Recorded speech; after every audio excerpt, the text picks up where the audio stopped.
Hello guys, today we will learn to work with a tool called General G Statistics or Getis Ord General G tool in AcrMap.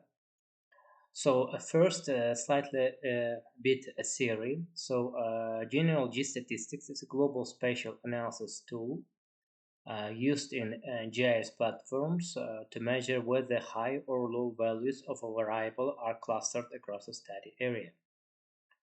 It identifies patterns like hotspots, areas where values cluster together, or cold spots, areas where low values cluster together. A high G statistics, positive G score, indicates clustering of high values, hotspots, while a low G statistics signals clustering of low values, cold spots. If the G statistics is near zero, it quite often indicates random distribution. This tool is widely applied in fields like crime analysis, clustering of high crime areas, environmental studies, pollution hotspots, and urban planning. For example, income distribution. By analyzing spatial relationships and testing statistical significance, General G tool helps reveal global patterns and provide insights into spatial data trends. So let's go back to our ArcMap. So this is our calls for February 15 for active fire stations for the certain area, named Battalion 2. So these are the alarm territories, but these territories are not into our consideration because this is our study area, Battalion 2. So let's imagine we have this shape file called for service, and each call, as you might, if you saw previous videos, have its priority from high to low, indicated in this attribute FEE. So 10 is the highest priority, for instance, a potential damage to human life. So 8 and 6 are the moderate average level of priorities, for instance, the fire calls related to damage to physical property, and the low priorities like 2 and 4 are quite often false alarms. So we want to analyze. For instance, fire department wants to know if the calls ranked as a high priority are clustered. So first we will have this null hypothesis. The priority values of the calls for February 15 are randomly distributed across the study area.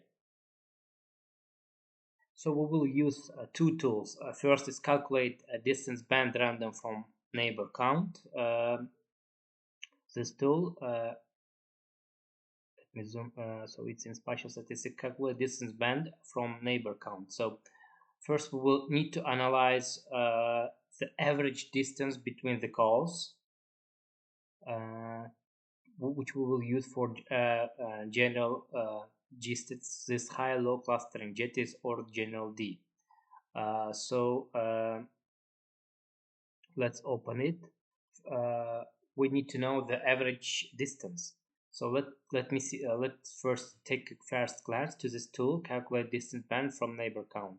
Returns the minimum, the maximum, and the average distance to the specified and nearest neighbors for a set of features. Results are written as a tool execution. So distance band. So this is it measures. There are two calls, for instance, location, average distance, one neighbor, two neighbor. It measures the distance between two neighbors. Three neighbors measures the distance between three closest neighbors, the average distance. We will use the number 7, so it will use the 7 neighbors it will compute the average distance between 7 neighbors, and we will use the tool Euclidean distance. So let's click OK and see the results section. So it will give us here the results. You should need to go to the results section. So this is a minimum distance, average distance. It's close. It's in feet, 1000, and the maximum distance. So the average distance between 7 neighbors for this whole area For the calls, it's 1000 feet. And now, so we have the hypothesis, right? So these calls are randomly distributed based on the priority.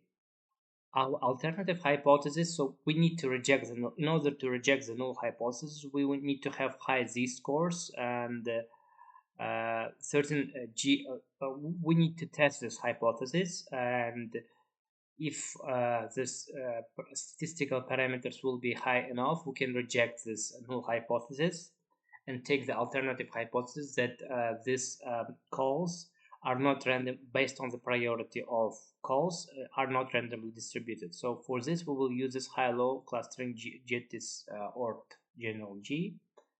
So let's first again take a fast glance, measure the degree of clustering for either high values or low values using the Getis, etc.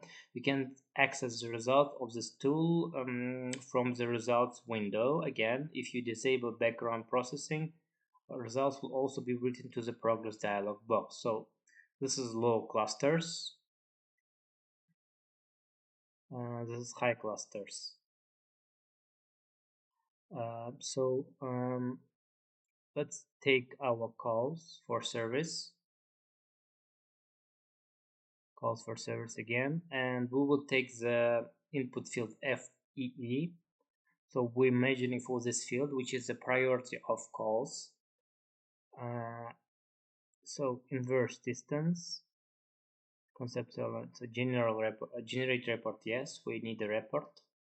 Inverse distance, nearby neighboring features have a larger influence on the computation for target features than features that are far from away.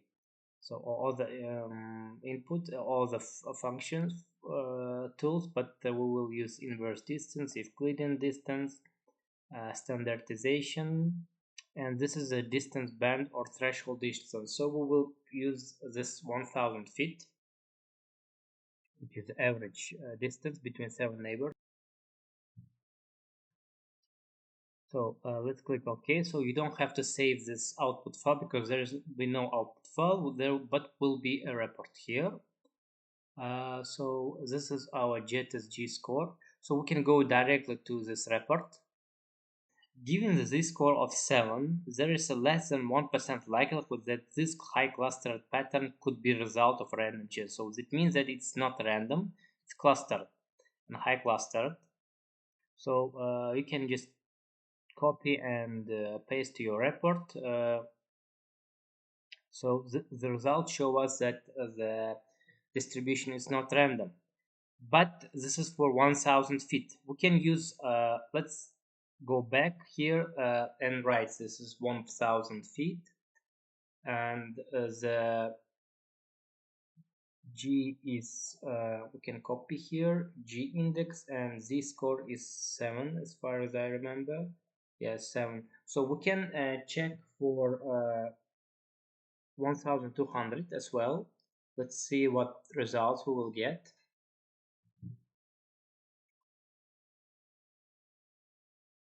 FEE, generate report, 1200.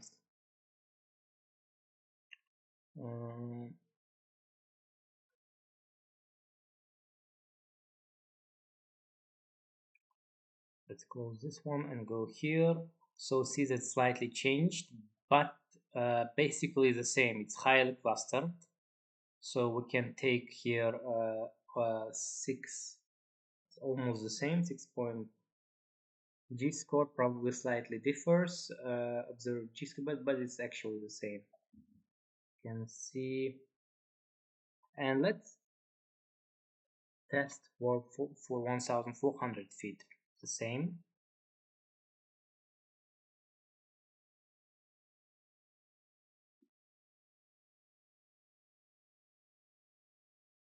Generate report 1400 feet.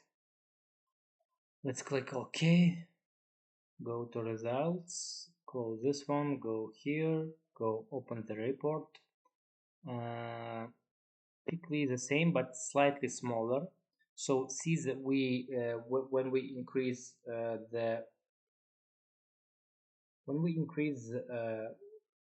the distance, the value slightly decrease. This score and especially this score slightly decrease. So see that there is small probability. We can test 2000 again. Let's make a bigger difference. So see that the values of your report depends on the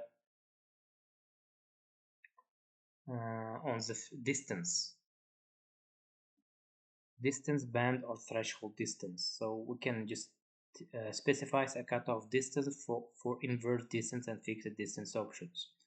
Features outside the specified cutoff for a target feature are ignored in analysis for that feature. However, for zone of indifference, the influence of features outside the given distance is reduced with distance, while those inside the distance threshold are equally considered, etc. So, generate report, distance 2000, okay.